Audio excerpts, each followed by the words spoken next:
to the Driven Career Podcast. This is a space where we talk about professional life and personal development to inspire you to overcome the challenges and grow in your career. And if you are exploring an international career, wondering how to stand out and grow, especially in the abroad market, this episode is for you. Our guest is an American living in Brazil for over 20 years, and he has been building all of his career all the way there in São Paulo. So let's start our conversation with Jamey Barbour. Hi, Jamey. How are you today? Hey Rachel, it's been a while. It's good to see you. Yes, this is great to see you. It's been so long. So thank you so much for connecting today. We are super excited to hear more about your experience. Usually I talk to Brazilians that are living abroad in different countries, and you're the first American who's actually living in Brazil. So before we dive into that, let's start with your introduction. Tell us a little bit more about who you are and what you do, Jamey. Yeah, thank you for having me. I don't know what that says about me. If it's very rare to have a American living in Brazil for 20 years compared to like a foreigner living in the U.S. But thank you so much for having me. I appreciate it. So I'm Jamey. I'm from the U.S., from rural Virginia. So I grew up in Southwest Virginia in a small town called Danville, Virginia. Went to college right outside of Raleigh, North Carolina, where I started to work part time for Walmart while I was in college. And when I graduated, Walmart actually offered me a manager position at a store. And so I stayed with Walmart and ended up working for them for 24 years. A long time, and that was actually a blessing for me because at Walmart I was offered a chance to work in Germany, work in China. It took me to South Korea and Puerto Rico, and then finally in Brazil, where I met leadership in Brazil, Walmart Brazil, and they offered me an expat position a couple years later, and the rest is history, right? And I've never left. So married a Brazilian, but that was only after I decided to localize in Brazil in 2008. My son was born here, and yeah, I'm happy to be here. Beautiful story. Amazing. Thanks for Uh, sharing. Well, let's understand now how was this transition. Important for us here. It's really to learn from you as you were going through your journey, starting like early days, your leadership positions. Let's let's dive in more into the aspects of the mindset. So, what were the things that you believe that helped you keep growing professionally while you were personally adjusting in a new country and in a new market? Yeah, I think you have to be adaptable, right? And you have to be open to learning. Amazon has one of their leadership principles is called learn and be curious, right? And so when you're in a country, you're a guest, like you're in, I guess, in someone's home, and so just being adaptable and learn and be curious, and always trying to learn about the culture and how the locals live will go a long way to earning a lot of trust, from the locals, right? And so if I could give you a little anecdote about myself, one of the things that I actually did um, when I localized and I was on a home search in Sao Paulo, I had a choice of where to live at most of the expats. So there were probably about 2 dozen U.S. expats working for Walmart in Brazil. And most of them lived in a gated community in the suburbs of Sao Paulo. However, I didn't do that because I knew that if I were to live in the gated community, I would have a comfortable life. I would interact with Americans from my own culture. That would be good, but I also knew that that had a trade-off, right? The trade-off is you're not going to interact with locals. You're probably going to be less likely to learn a local language and maybe be included as one of the Brazilians instead of just, it's an American living in Brazil, right? And so I decided to live in an apartment in São Paulo where there wasn't a Native American speaker or English speaker, and I had to get by, like talk with the doorman, which they don't speak English for the most part, or order a pizza and try to say when you give your address Rua Inhatium when you're just learning Portuguese is not an easy Yeah. thing to do, right? But it was part of the learning process, and I think it really helped me out and earning trust with the locals. Yeah, that's amazing. Well, that's so different. And I know I'm just smiling here because I know the challenges. The language is the first challenge that you have when you're living abroad. And and kudos to you, like to really choosing to dive in into the culture, learning and putting yourself out of your comfort zone. But now back to what you were saying in the corporate world, as you were building your leadership and working with other leaders and a lot of diversity, what helped you during this time to build the credibility? So how did you go about get the credit of not an outsider but like who you are in order to keep growing in your career living abroad? Yeah, yeah. So, I think it starts with trying to establish trust, right, with your team.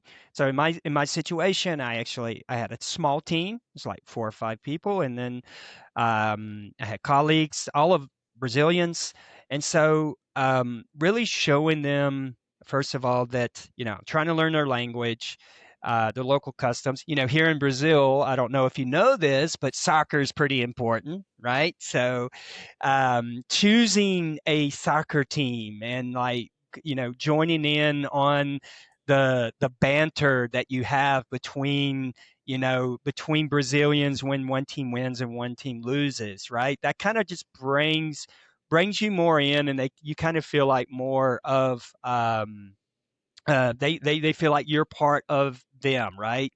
And from a professional standpoint, though, I think active listening is extremely key, and showing a genuine interest in like the local insights, right?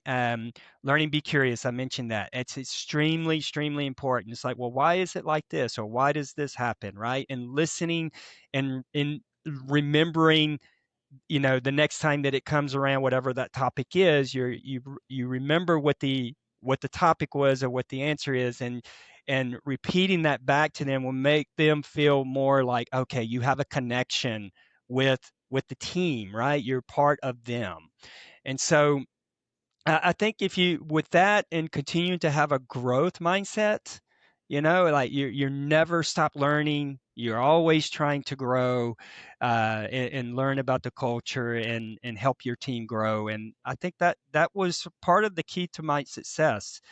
And I think, and just before we get off of this, as I'm thinking about it, you have to be authentic, Rachel. You Yes. can't just like okay, I need to do this and check the boxes, right? You really have to be you, whatever your style is. I'm a little bit more of an extrovert, and so I throw myself out there. But if you're an introvert, that's okay as well. Just do you, only you can do you, and just remember those little bit of those nuggets of trying to be personable and fit in and taking an interest in the local culture. I think that goes a long way. Yeah, 100%. And Jamie, when we look back in your journey and when we were talking about the leadership piece, um, what were the key differences and lessons that you discovered leading in Brazil versus in the United States? Yeah, that's a really good question because there are a lot of different nuances, especially in the communication style, right? Tell us. Americans are, yes, Americans are more direct, right? And whereas Brazilians are more, you can get a lot done just informally, I can't tell you how many times maybe I managed to resolve a conflict or get a decision or remove a barrier over a cup of coffee, right? Just inviting someone, say, hey, I got something I need to bounce off you. Can I can we get a coffee, and go pay for a coffee, and like 15, 20 minutes, you just kind of work it out. You would never do that in the US. I mean, well, maybe not never, but it's not it's not it's not common to do so, right? And so it's not wrong or right either. Both styles fit the cultural aspect of the country, but it's just a way of getting things done, right? And by the way, and it works the opposite. So I had to learn not to be so direct. Like that was a key learning for me when I moved to Brazil. It's like I had an employee. It was fairly new to the company, and I basically directly said, you're just doing this all wrong. You need to improve. And I didn't really take the time to understand, well, that's not how you want to communicate that message, right? Here is like, okay, let me show you how to do this, and kind of walk the person through that. And then they took interest in um, how to do it the right way, the task, instead of being very direct, right? So you got to learn not to do things as well. That's a little bit of an art when you're leaving your own culture and moving to a different country. Do you think you were perceived at some point as rude because you were straight to the point? 100% I was. And as a matter of fact, that same person that I was just talking about, one time he said, there's a saying in Portuguese, I'll translate it in English, where it says, well, Jamie's not he's not our father nor our stepfather. He's like, he doesn't treat us like really good nor like really bad. He's just like straight down the middle, straight talker.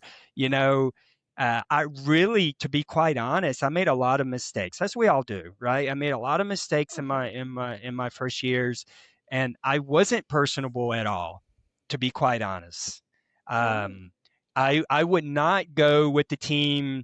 Um, to like soccer matches or for happy hours or things like that. Because for me, in my mindset when I first moved here was, this you have your working relationship and then you have relationships, your personal relationships. You don't mix them because I don't want that person to think that, hey, they could use that maybe against me, that I'm going to be a little bit softer during like evaluation time or whatever. So I always separate it. And Mhm. so I really think I've received feedback later as I adapt it and change my leadership style, and was able to bring the team closer to me and get things done more in a more productive way. I received that feedback, that honest feedback from them, that I was a better manager, years later than when I was first when I first moved to Brazil.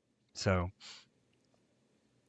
That's interesting. I can see that because the leadership style from the United States and Brazil, and the key thing is how do you keep growing in a way that what I'm trying to say is that you could keep your style as like an American, but maybe you wouldn't survive in that market and you that's wouldn't exactly probably right. be able to grow, right? Because as you go through some of the process that I remember at Walmart doing the calibration meeting, so probably people would bring up that, oh, Jamie's a little bit rude, I don't want to report to him. So that would probably harm your career. And what I'm seeing is that you were so open to embrace the culture and really understand the leadership style that in reverse you're able to grow and grow with your team.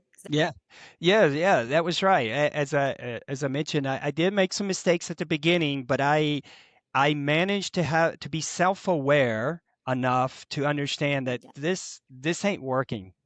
This is not working, and I need to change, or I won't be here for very long, right? And I'm not going to get anything done. That's not really how, as a leader, you shouldn't have that mindset that others need to adapt to you.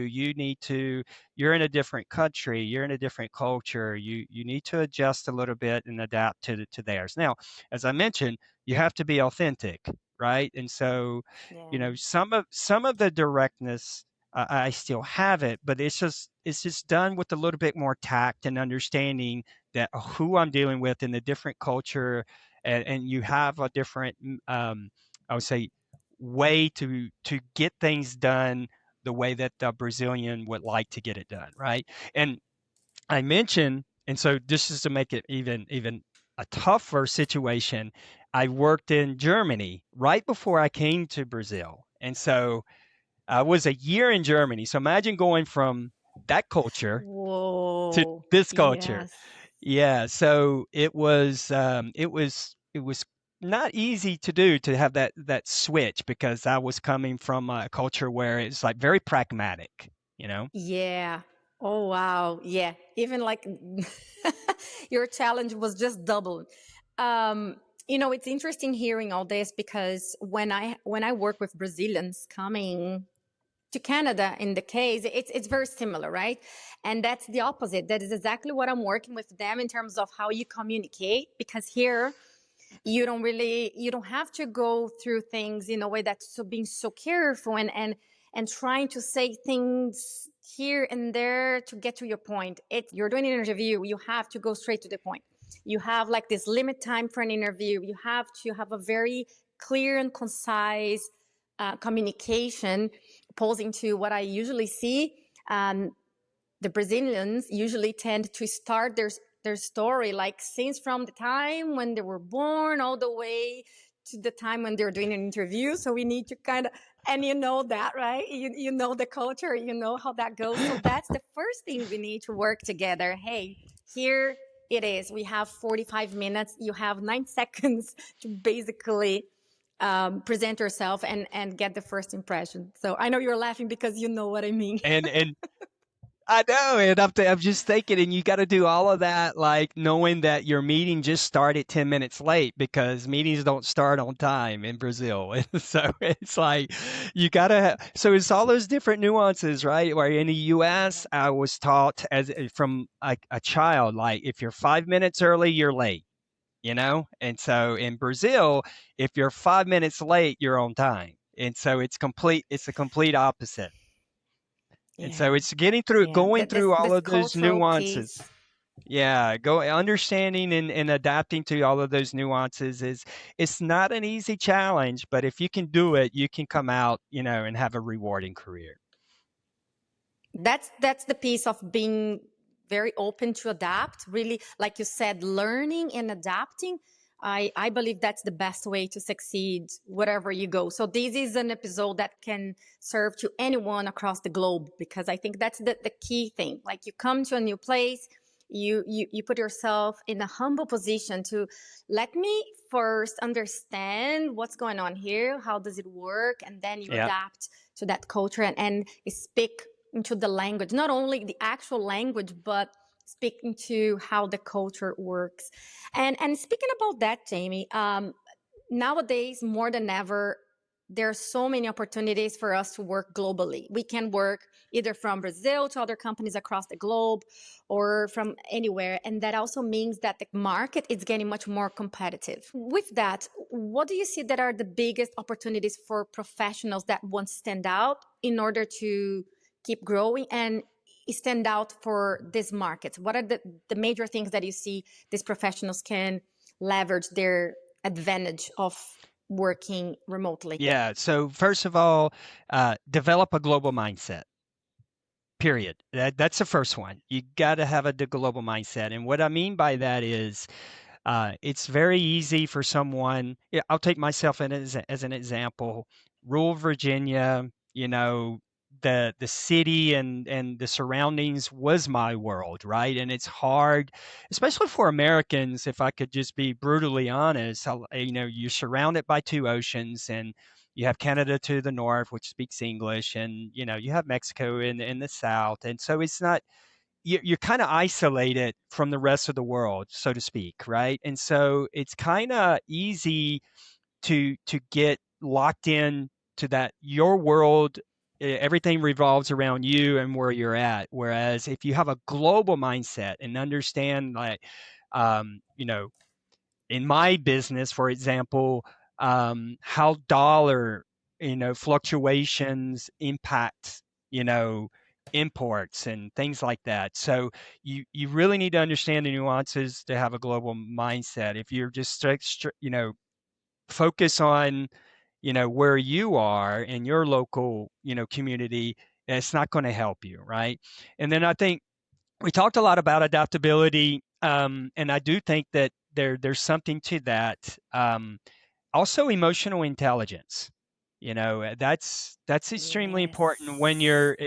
these are skills that are important when you're trying to manage across different cultures, right? So don't underestimate that part of it. And then the third bit of advice that I could see is, build a diverse professional network. Networking is important, and I can't, most of what I owe my career to is that I've built relationships, and I actually received an invite to move to Brazil as an expat because I built some relationships here prior to working on smaller projects, and I was invited to come and move here, and that changed my life, right? So and then that continues to be the case even as I've already left Walmart years ago, and now I'm with Amazon. That continues to be the case. So those are the three bits of advice that I would give for folks willing or considering a career international. And I also have a question about, well, first of all, I know that you also mentor some folks and especially towards leadership. What would you say to those professionals that are trying their best, working hard, but at the same time still feeling like they're stuck in their current level? Yeah. So I think they need to take, maybe pause and look at, what are they working on? Maybe seek out some challenging projects or assignments. I would emphasize, a value of continuous learning and skills development, right? And if you're feeling stuck, um, just reassess your goals and align them with like your personal values. I encourage them to seek out feedback and identifying areas where they need to improve, right? You need to be very proactive in that. That's for sure. Don't be afraid to receive feedback. And discuss the importance of I would discuss with them the importance of taking the initiative and creating like new opportunities, right? So don't get frustrated. Actually, uh, I would confront it head on, right? And try to understand what is it that makes you feel stuck in this moment. And I like what you mentioned that before moving from the States, you were exposing yourself in different projects, and that's how you got the visibility in this case to be invited for a new opportunity. There are many times that the opportunity comes down to you being proactive to carve that Yeah, opportunity, maybe yeah, joining different projects and putting yourself out there.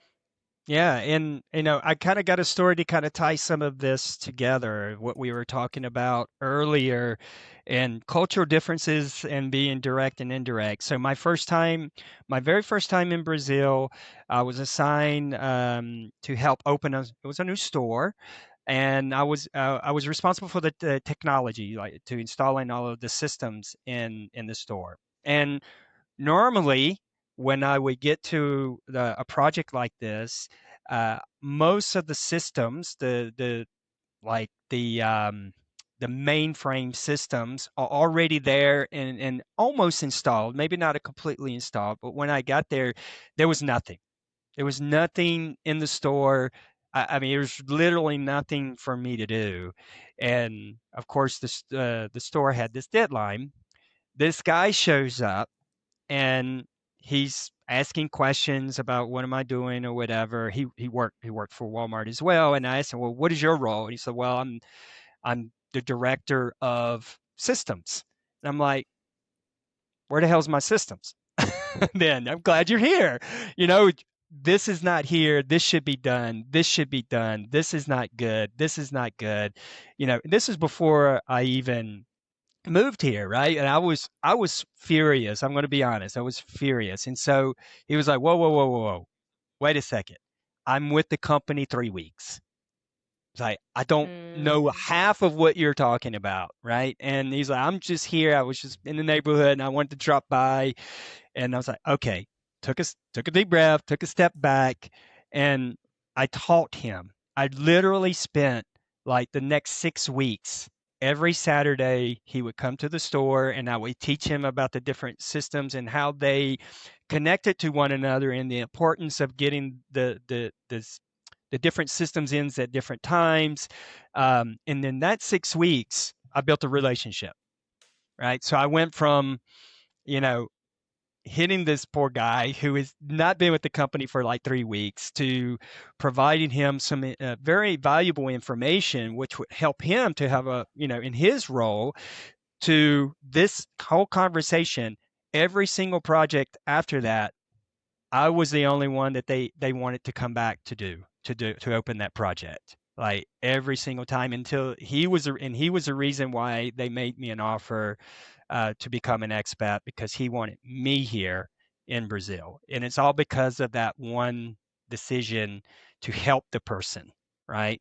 So it's always important to remember that we're in the people business, you know. Yeah, being proactive. That's the number one. Jamie, I have to mention this. We work together at Walmart, and I have to share because I know that is one of the challenges that expat or anyone that moved from one country to another country they might face. And I think you know what I'm about to share. I remember when we were talking, and then you were, this has been a while ago, so you're living in Brazil for a couple of years, and you were advancing your Portuguese, your second language. But then I do remember when you said that you traveled, you went to the Northeast in Brazil, and you came back saying, I was so frustrated. I thought I was learning. I thought I could communicate. I could express myself until I go to this state where I could not understand anything. I just thought I didn't know any Portuguese. So It was tell us a little bit more about this, because I know this is one of the challenges that we go through when we are living abroad. Yeah, I do remember that story. That's a pretty funny story. At least for me it was. It wasn't at the time. So as I mentioned, uh, I decided I was going to learn this language, and one of the ways to do that was to live in an apartment in São Paulo. And then another tactic was for me to take 9 hours a week of intense Portuguese classes. So it was an hour and a half every Monday, Wednesday, and Friday, and 4.5 hours every Wednesday. So from 12:30 to 5 o'clock. Um, and so after about, I don't know, 8 months, 9 months or so, I started to, okay, I worked here and there. I could understand a little bit. Maybe I couldn't form complete sentences or conjugate all of my verbs, but I could start to communicate, right? And then about a year later, I was really starting to talk, right? But I wasn't 100% fluent, but I could really communicate full sentences. And then the company sent me to the northeast of Brazil. And the very first day, in the very first meeting, I'm sitting there talking to peers and in Portuguese, and I have no idea what they're saying. Zero idea. I mean, I almost was in tears. I'm like, I remember going back to the I remember going back. I literally remember going back to the hotel saying, I'm not I can't learn this. I can't do I this. haven't learned And anything. yeah, and this was during the week, and so on Saturday during my Saturday class, I told my Portuguese teacher, it's like, this is my last class. I'm not going to learn. She's like, Jamie, what's going on? You're doing so well. You're like way ahead of where you should be. And I'm like, I was in a conversation. I couldn't understand anything that they were saying. And she's like, what happened? Tell me, what was it? So well, I was in Recife. She's like, whoa, whoa, whoa, whoa. Well, you were in Recife, you're in the Northeast, Jamie. No, no, no. Not even I understand them sometimes. So relax. It's okay. There's a different accent, different dialect, different slang, right? And it Exactly. just shows. And every country is the same. I feel.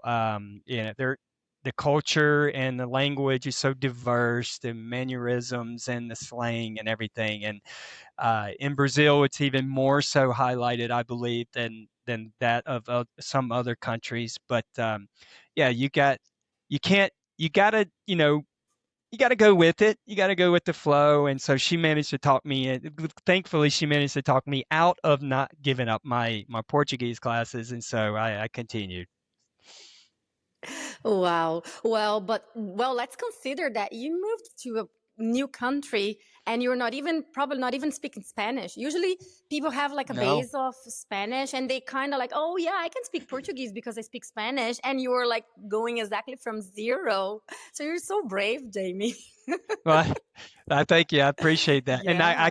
I could tell you that in 24 years of working with Walmart, very rewarding career. I mean, I owe a lot to what I have today and my career to working with Walmart. But the hardest year of my career was that first year of living in Brazil, and it's not easy, but it can be very rewarding once you clear that wall. Once you clear that wall, Yeah. because everyone has it. You yourself, right, Rachel? You're Brazilian living in a foreign country. You speak fluent English, but there's a moment where you miss your family, you miss your friends, and you miss Yeah. foods and things like that. But if you can get past that wall, then it'll change you forever. And 21 years later, here I am. Yes, you can never go back. And in my case, when I thought I knew English, it's when I had the similar experience when I went to Ireland. Mm. That was my turn. That was exactly when I thought I knew some English until I went to Ireland and let's start Then you were over. like, So here yeah, we you're are. like, "Ah." Yeah, so there are so many challenges when we decide this, but that's so beautiful when anyone put themselves in this place, like out of your comfort zone, because you want to expand. And again, as you mentioned, having this global mindset, because nowadays there's so many opportunities for everyone to work from everywhere Yeah. or go and work remotely. And Jamie, our time unfortunately is coming down to the end. No. So before, yes, it is. So before we wrap up, what would you like to share as a final drop of wisdom to what would you like to share with us today?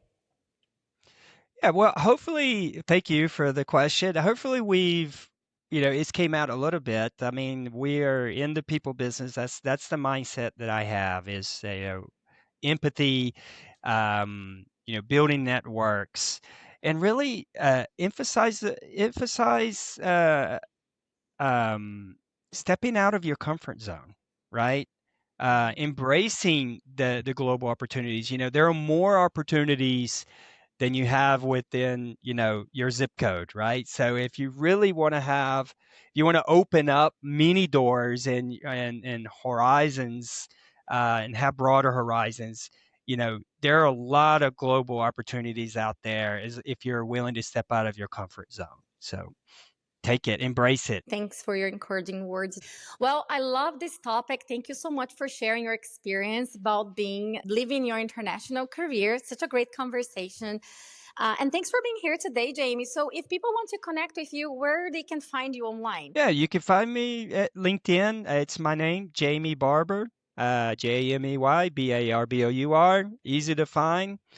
I work for Amazon now, so you should be able to find me there. There we go. Thank you so much, Jamie.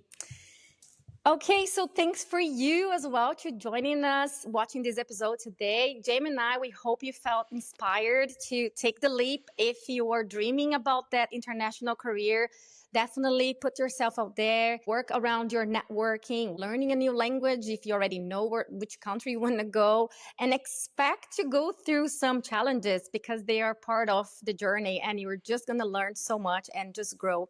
So, again, thanks for staying here. And if you are inspired to start applying today, one of the things that we shared, please leave here in the comments. And thanks for joining our podcast. Make sure you like and subscribe this content so you're part of this community of driven professionals. And we'll come back next week with another amazing episode. And until then, stay driven. Stay driven.